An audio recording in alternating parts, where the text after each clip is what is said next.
नमस्कार साथियों, आत्म चेतना मार्गदर्शन फाउंडेशन के यूट्यूब चैनल पर आपका स्वागत है।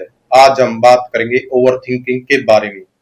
लगभग पूरी दुनिया में 54 से 79% तक लोग ओवर थिंकिंग से जूझ रहे हैं, इससे परेशान हैं। तो आज हमारे साथ हैं मिश्रा जी और हम इसी विषय को लेकर इस पर डिस्कशन करेंगे। तो मिश्रा जी, सबसे पहले तो ये बताइए कि ये ओवर थिंकिंग होता क्या है? सबसे पहले तो आपका बहुत बहुत धन्यवाद आजाद साहब। और आज का जो टॉपिक है वो बहुत ही ज़रूरी है। जी सोसाइटी में जो लोग हैं इस चीज़ से, इस ओवर थिंकिंग से बहुत परेशान हैं जी। और बहुत ही ट्रेंडिंग टॉपिक है ये।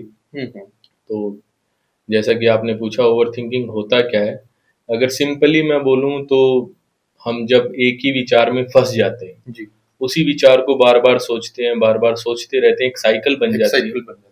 हम उससे बाहर नहीं निकल पाते हैं जी। और उसकी वजह से हमारी जो डेली लाइफ है, हम्म। हमारी सोशल लाइफ है, हम जॉब पे जाते हैं, हम फैमिली के साथ रहते हैं, वो सारी चीजें हमारी इफेक्ट होने लगती हैं जी। ओवर थिंकिंग की। ओवर थिंकिंग तब के वो एक कारण। समस्या बन जाती है, उसका सॉल्यूशन करना बहुत जरूरी हो जाता है। आपने देखा होगा कि बच्चे हैं या बड़े हैं, अ, ऐसे लोग हैं जो परेशान रहते हैं, वो अपनी बातें किसी दूसरे इंसान से नहीं कह नहीं पाते, कर पाते। वो उस समस्या को समझ ही नहीं पाते कि क्या विचार चल रहा है, बस उसके बारे में सोचना शुरू कर देते हैं और वो जो विचार है वो मतलब खत्म ही नहीं होता है, जी। नेवर एंडिंग टॉपिक हो जाता है उनके लिए, वो उसी में उलझ के रह तो जाते मिश्रा जी, ओवर थिंकिंग का हमारी हेल्थ पर क्या असर पड़ता है? क्या इफेक्ट देखने को मिलता है कि ये इफेक्ट आप हमारी हेल्थ पर ओवर थिंकिंग के कारण आए हैं? हैं।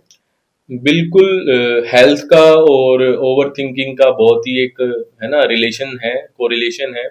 और जो इंसान ज्यादा ओवर थिंकिंग करता है जी। और वो अपनी लाइफ में या उसकी जो हेल्थ है वो उतनी अच्छी नहीं रहती है, हम्म। वो लोगों से दूर रहना शुरू हो जाता है क्योंकि वो अपने ही विचारों में उलझा रहता है, वो उलझा लोगों रहता से मिलता नहीं है, एंटी सोशल होने लगता है। किसी पार्टी में जाना है तो वो पार्टीज को अवॉइड है, करता अवॉइड करता है ना।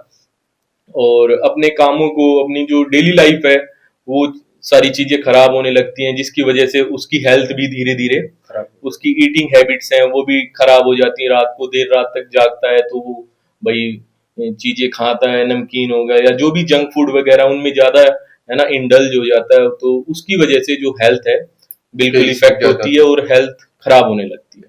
तो मिश्रा जी, ओवर थिंकिंग के सिम्टम्स लक्षण क्या हो सकते हैं? ओवर थिंकिंग जनरली, अगर हम इसके सिम्टम्स के बारे में बात करें तो बहुत ही इजी है इसको पहचानना, क्योंकि हम खुद के बारे में सबसे ज्यादा हम ही जानते हैं अपने बारे में, है ना। जी।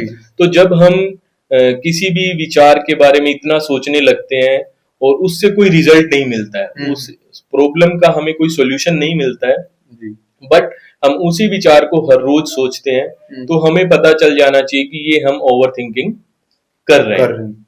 सिंपली हम अपने आप को जान सकते हैं कि भाई मैं ओवर थिंकिंग करता हूँ या नहीं करता हूँ। आज मैंने उसी विचार के बारे में सोचा, कल फिर मैं उसी टॉपिक के बारे में सोच रहा हूँ, परसों फिर सोच रहा हूँ, मतलब मैं उसके ऊपर एक्शन नहीं ले पा रहा हूँ, जी। बट मैं उसके बारे में सोचता रहता हूँ।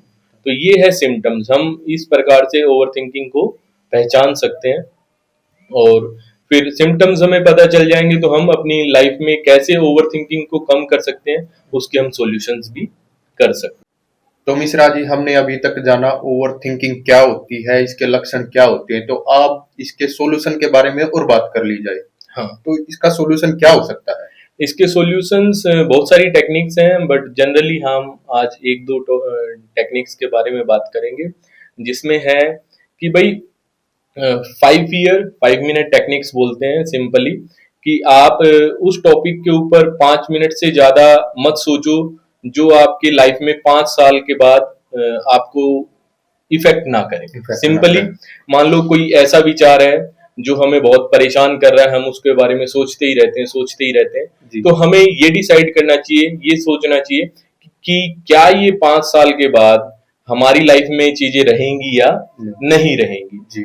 तो एक लॉन्ग टर्म के हिसाब से हमें अपने विचारों को देखना चाहिए, ना कि सिर्फ शॉर्ट टर्म के हिसाब से। जब चीजों को हम ज्यादा दूर तक नहीं देखते हैं तो उसी में उलझ के रह जाते हैं, तो हमें ऐसे विचारों को छोड़ देना चाहिए जो हमारी लाइफ में लॉन्ग टर्म में हमें इफेक्ट ना करें। ठीक। ठीक है। जी तो हमें उन्हीं विचारों के ऊपर फोकस करना चाहिए जो हमारी लाइफ में लॉन्ग टर्म के लिए हमें इफेक्ट करते हैं, जैसे हमारा करियर हो गया है ना, जी हमारे रिलेशनशिप्स हो गए जी पेरेंट के साथ या अदर जो भी इंसान होते हैं ना, जी तो उन टॉपिक्स के ऊपर हम ज्यादा विचार करें जो हमारी लाइफ में लॉन्ग टर्म के लिए इफेक्ट करते हैं। तो इसके अलावा एक और टेक्निक है जिसमें हम बहुत इजीली अपनी ओवर थिंकिंग को कम कर सकते हैं आजाद सर। तो जी जो कि है जब भी हमें ओवर थिंकिंग होती है या भाई हम ज्यादा सोचने लगते हैं तो हमें सिंपली क्या करना है, जो हमारा दिमाग है ना ये काम करने से बचता है, जी ये आसानी और आसान रास्ता ढूंढता है, इजी वे। तो हमें सिर्फ सोचना नहीं है, हमें जो भी हम सोच रहे हैं उसको हम लिखना स्टार्ट कर दें, जो भी हमारे दिमाग में विचार आता है। जी तो जब हम विचारों को लिखना शुरू करेंगे तो हमारे जो थॉट्स हैं वो क्लियर होने लग जाएंगे और हमें अपनी प्रॉब्लम्स को एक कागज और पेन की मदद से, भाई एक तरफ कागज पे हमें पार्ट ए लिख लेना है, एक तरफ कागज पे हमें पार्ट बी लिख लेना है, और पार्ट ए पे हम उन प्रॉब्लम्स को लिखेंगे, उन विचारों को लिखेंगे जिनको हम सोल्व कर सकते हैं, जिसका हम भाई जो हमारे कंट्रोल में है, जी जिनके ऊपर हम कुछ एक्शन ले सकते हैं। और पार्ट बी पे हमें वो थॉट लिखने हैं, वो विचार लिखने हैं जिनका हम सॉल्यूशन नहीं कर सकते, जो हमारे कंट्रोल से बाहर है। और इस प्रकार से हमें पता चल जाएगा कि ये हमारी लाइफ में रियल प्रॉब्लम है और ये हमारी लाइफ में वो विचार है जिनके ऊपर मैं ओवर थिंकिंग तो कर रहा हूं जी बट वो फायदेमंद नहीं, क्योंकि उसका मैं सॉल्यूशन कर ही नहीं सकता। तो इस एक आसान सी टेक्निक के द्वारा हम अपनी ओवर थिंकिंग को कम कर सकते हैं।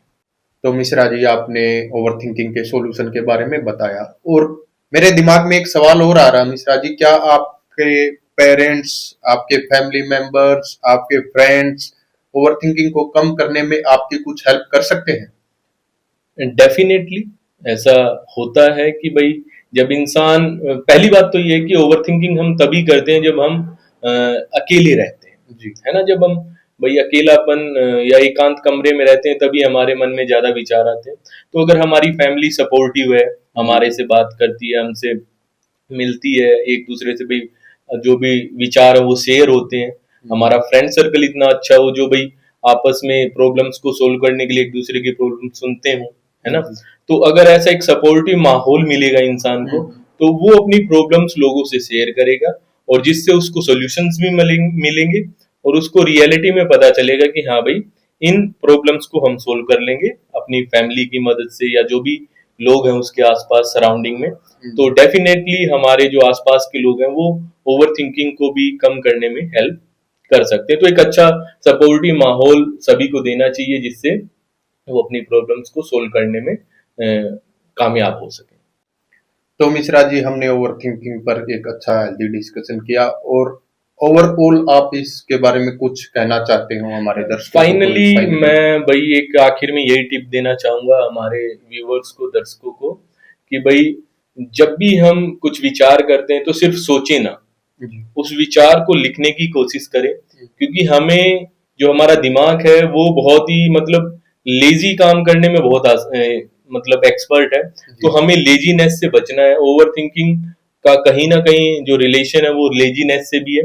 हमें सिर्फ सोचना नहीं है, हमें उसको कॉपी किताब पे लिखना है, उस उन जो भी विचार आते हैं उन्हें कॉपी पे लिखना है और फिर अपने रियल प्रॉब्लम्स को जानना है। और अगर फिर भी हम भाई इन चीजों से जूझते रहते हैं तो और भी बहुत सारी टेक्निक्स हैं, योगा करें, मेडिटेशन करें, जब भी ऐसे कुछ विचार आए तो रनिंग करने लग जाएं, जिम जाएं, है ना। तो बहुत सारी ऐसी टेक्निक्स हैं, इनको हम अपनी लाइफ में यूज करके ओवर थिंकिंग को कम कर सकते हैं। बहुत बहुत धन्यवाद मिश्रा जी, आप आए और आपने हमारे दर्शकों को ओवर थिंकिंग के बारे में इतनी अच्छी जानकारी दी। तो दर्शक साथियों, फिजिकल हेल्थ की तरह मेंटल हेल्थ भी बहुत जरूरी है। अगर आपको एक बैलेंस लाइफ जीनी है तो आपको अपने मेंटल हेल्थ पर भी काम करना होगा। अगर इस तरह की कोई समस्या, कोई दिक्कत आपको है तो आप हमें कमेंट के माध्यम से लिख सकते हैं। धन्यवाद। और सभी दर्शक साथियों से हम उम्मीद करते हैं आप हमारे चैनल को लाइक करेंगे, शेयर करेंगे, सब्सक्राइब करेंगे, जिसके माध्यम से ये वीडियो और लोगों के पास पहुंच बिल्कुल बिल्कुल, और लोगों तक भाई फैलाने में मदद करें जिन लोगों को इन चीजों की ज्यादा जरूरत है, भाई जो अपनी लाइफ में परेशान है, जी वहां तक ये वीडियो पहुंचे और उन लोगों को इससे हेल्प मिल सके। तो बहुत बहुत धन्यवाद। Thank you.